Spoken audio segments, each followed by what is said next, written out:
Čaute ľudia, vítam vás u môjho ďalšieho videa. Dneska si tu ukážeme zmeny.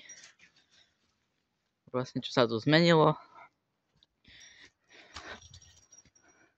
Vlastne je to už dokončené. Strechu tam je, z boku je to pekne urobené. Vlastne nevidno tam, aby tam nepršalo. Vlastne tu pôjdu ešte ríny.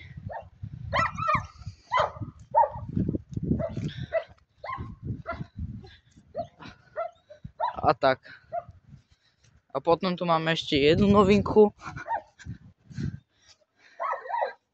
A to je tento fešek.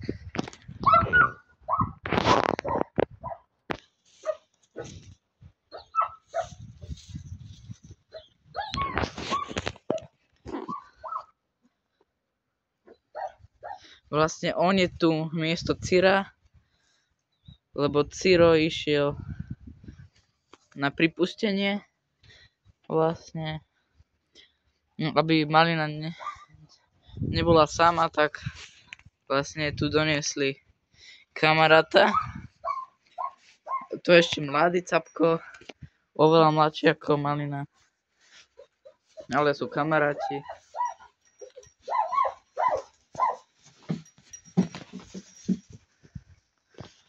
To je vlastne slovenská koza.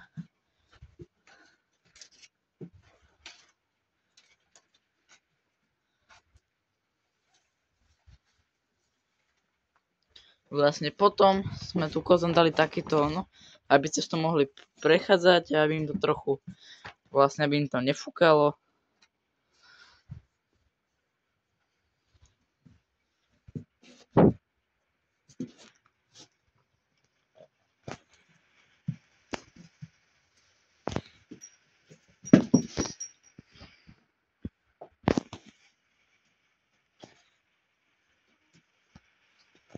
Vlastne on tu je len na týždeň alebo na mesiac, kým sa Ciro vráti.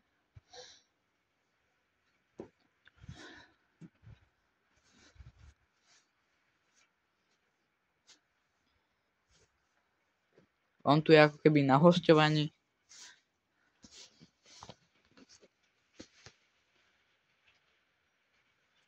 Len na niekoľko dní.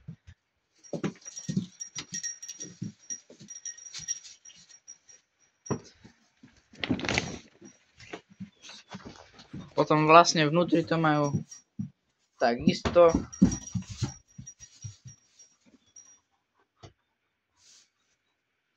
Len tu ten rebrek je, ešte keď sa tu robilo.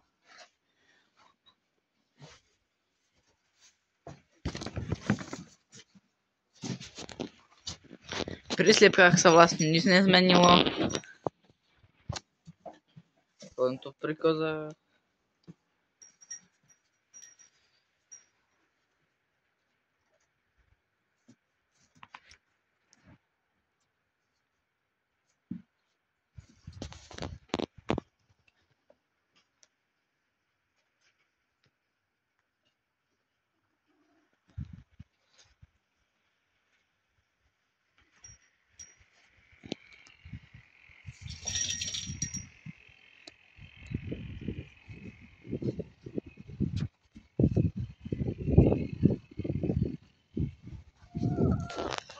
Vlastne tu sliepkam sme dali len takéto plexisklo, lebo kozy toto tu ničili. Foliač, tak aj tu sme dali takúto sieťku a tu plexisklo. To nerozbijú tak ľahko kozy ako toto. Vlastne oni tu furt to rozbijajú, lebo vlastne chcú ísť dovnútra.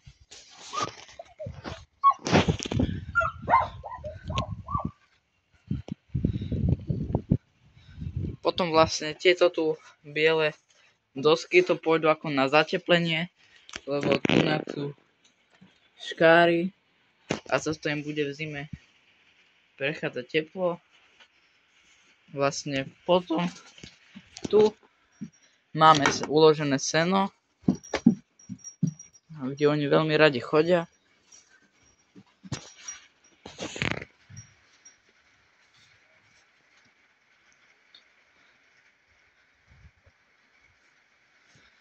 To nové seno im veľmi chutí.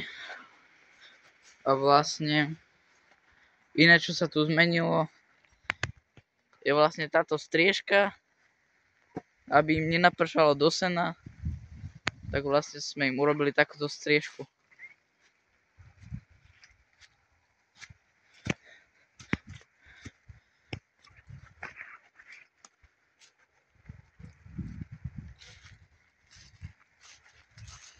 Teraz idem vyhodiť kriak, čo už zožrali od listov.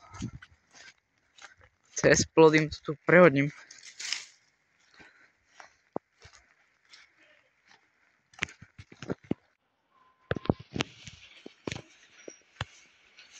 On nemá žiadne meno.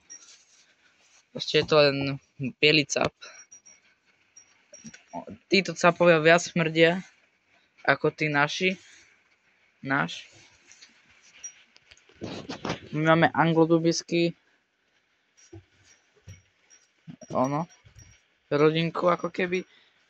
A toto je slovenská koza. Aj veľké rohy majú.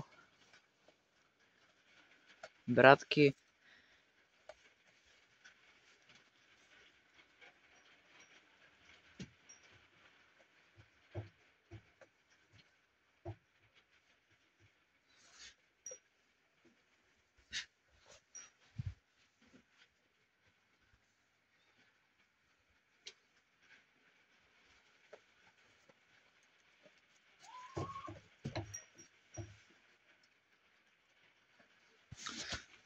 A vlastne